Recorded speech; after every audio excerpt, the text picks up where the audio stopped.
Hello, welcome. This is a brand new episode. It's going to be cast weekly called Chillin' by a Tree. This is a segment where we answer all the several questions of the Leadership Village program. So let's go ahead and jump into it. So we were given a chapter 2 reading assignment, pretty easy. I mean, here's the book. Pretty cool book. Not going to lie, I enjoy it. Okay, I kind of do. Okay. Anyways, so the first question is, where was / what was an activity or an event or just basically anything that provided you a leadership challenge, and just kind of go dive into the details. So the first thing I could think of that was really a place for me to grow in my leadership and where I was really challenged for the first time was in JROTC, more specifically when I became the A-Team Raider leader. So let me kind of tell you what that's all about. I mean, there's half of you like, oh man, yeah, Raiders, that's awesome. But then the other half, you're probably all really confused right now. So Raiders is pretty much a varsity level sport for JROTC. You do several different tasks, from making rope bridges to your basic physical fitness. You practice your medical aid skills. You just do all the fun stuff, all the good stuff that you wouldn't get to do elsewhere. Anyways, I was tasked and I was in charge of our A-Team. Now, this was a transition phase of our program. We had a lot of new freshmen coming and a bunch of unexperienced cadets. I was in 11th grade, so I still wasn't a senior. I didn't feel like I knew everything I needed to at the time. However, they wanted me to be challenged, and they put me up to the test by making me the commander. So let's go ahead and go into the next part. Thinking about the case that you just selected, what are 5 to 7 actions you took as a leader that made a difference? So I guess the first thing that I really did is I had to model the way. I had to set the example. If you just show up and you start telling people what to do, but then you don't actually do the actions yourself, and you just expect them to follow you, in a way that's kind of ignorant in my opinion, personally.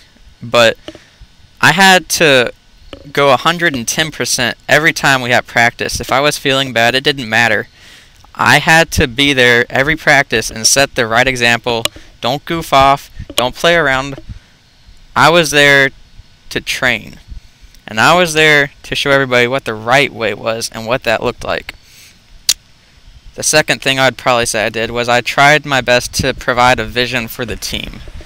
I wanted to inspire them and give them a reason to try hard in practice and to focus on all the little details, because at the end of the day, win or lose, I just wanted us to be competitive. I wanted for us to try. So the goal I was giving them was just the thrill of competition. I wanted to get them on the same track as I was, and I wanted to see them achieve their best. I didn't want them to settle for halfway, because I knew they could do better.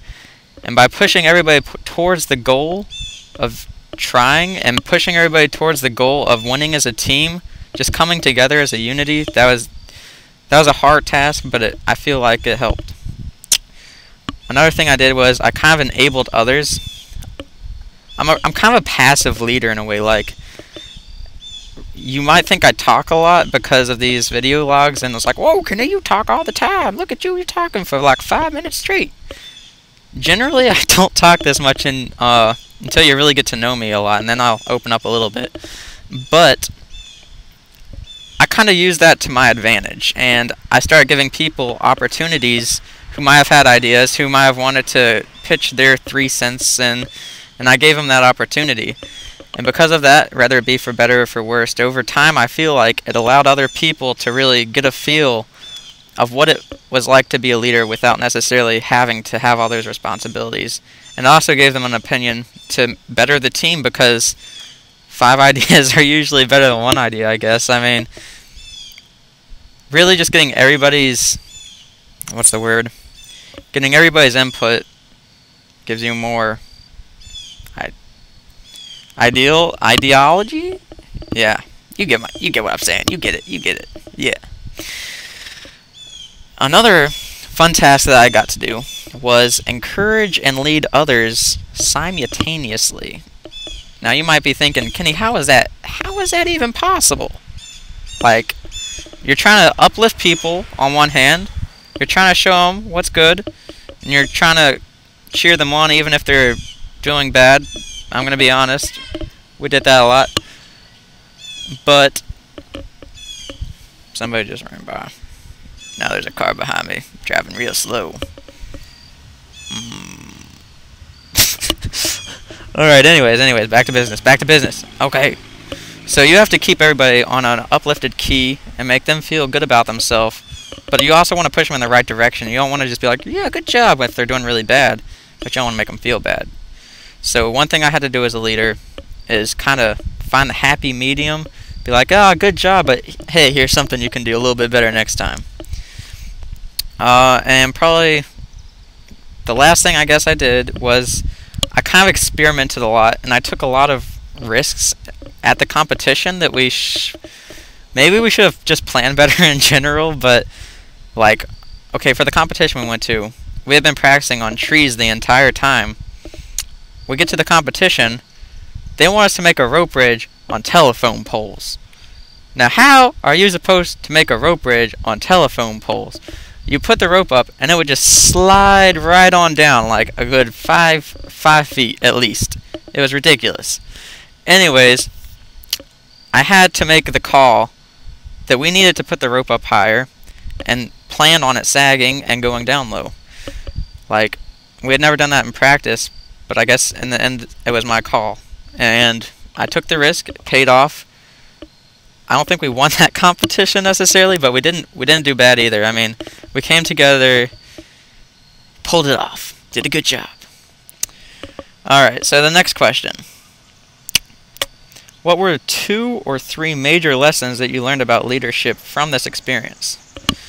Okay, I'll give you two good ones. So, the first thing I learned is, no matter how hard or good you think you've done, that doesn't entitle you to like a victory. It doesn't mean you're gonna win just because you tried your best. Like, I know it's kind of a heartbreaker, but other people are doing the right things too, and other people are trying just as hard. So you gotta pull yourself up after a loss, because you're not necessarily gonna win it. Like, I wish I could say, hey, yeah, just try your best, you're gonna win it all. That's not necessarily true. I'm pretty sure we got 4th or 5th in the competition, and I honestly thought we were gonna win, but that's okay because we improved, we came together as a team. So it's all about small wins here and there. Don't go in planning on taking over the world. I mean, yeah, be reasonable. Please. Anyways, the second thing I probably learned was everybody responds to leadership in a different way. I'm not going to name any names, but we had a couple of rebels that whenever I would give them an assignment or something, you'd have to choose your words carefully, because you always had those few rebels that thought they're too good for it. There's no way they're doing this little petty task. But you had to kind of feel out. You had to use your feelers, as my father likes to say. Got to put your feelers out. So I put my feelers out, and I started to try to figure out how people responded to the different various styles of leadership. And I learned, if you tell somebody to do a direct task, they might do it. Tell a different person the same thing, they might just go completely rebellious. So you gotta be more sensitive. All right. This is Roman numeral 2, question 1. All right, here we go. What was a situation in which you were involved with a person who helped guide you? So, the biggest and best way I can think of an activity that kind of shaped me, where I had to really depend on somebody else, was at Camp Crossroads. I've worked there for the last 3 years.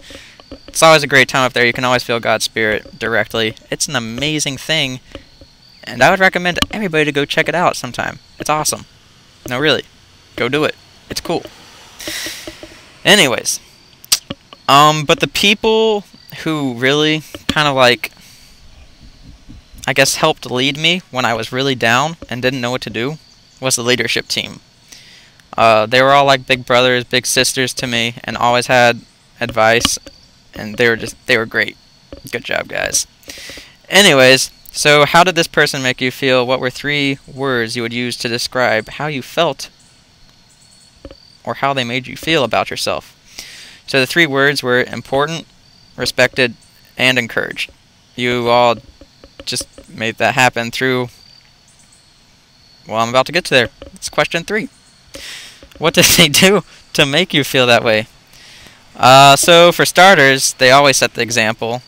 I never saw them really do anything bad, actually.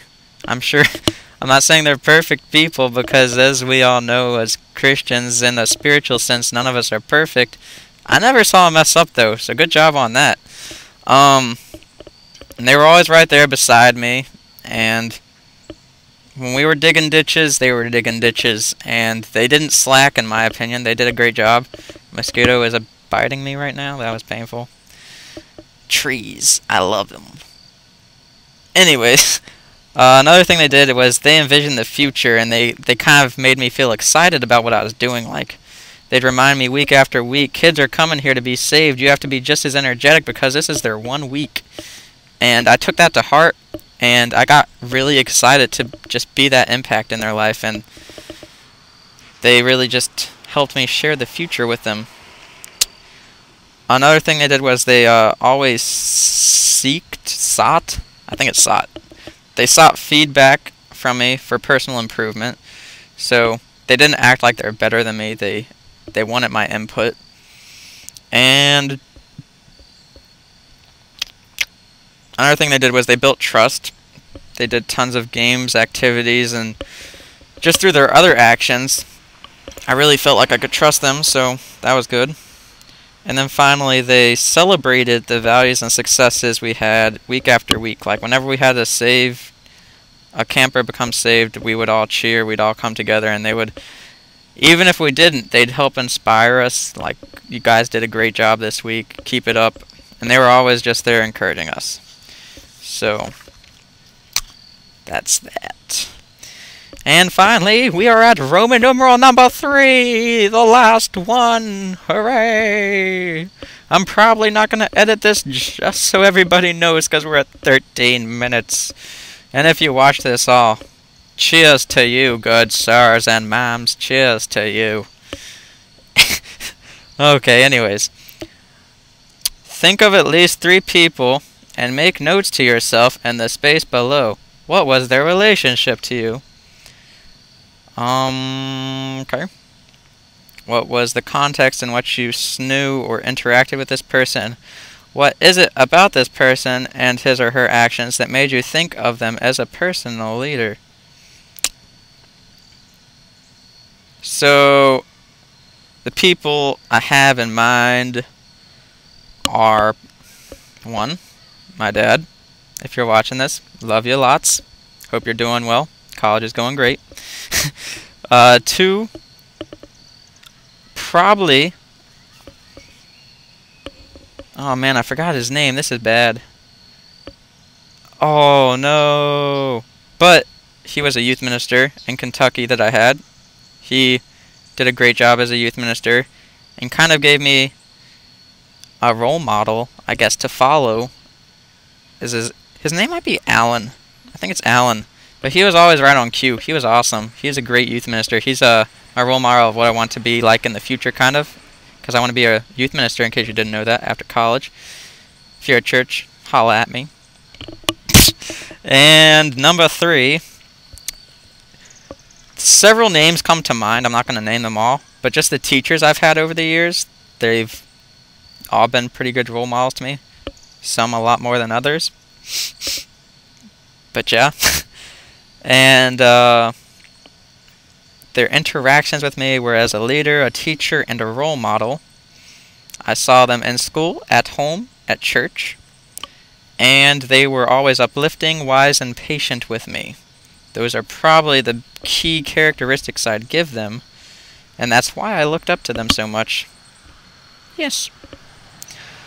And it's really repetitive, I'm sorry. It's going to ask the same thing again, but they want the facts. You can really just go back. I mean, it's the same thing as last time for the leadership team and what I did. Just they're all in their own special senses. They all helped me clarify the values and help me voice my opinions. They helped me envision the future and excitement and oh yeah. You're all great. I love you all. Anyways, they helped me, two more, let's see. They strengthened my self-determination and helped me develop competence over the years. And my last one is they celebrated with me whenever I had a victory and helped me get up when I fell down on my luck or made the wrong decisions, because that's happened a lot over the years. Anyways, we're at about 16 minutes now, and this has been fun. Anyways, that's gonna just about do it for episode 1 of Chillin' Under a Tree. I hope you have enjoyed this. I hope I've answered your questions up to the status quo. Oh, hope I've done good enough. Anyways, I'll see you next week with more fun and exciting questions on Chillin' by a Tree. Kenny Daniel, signing off.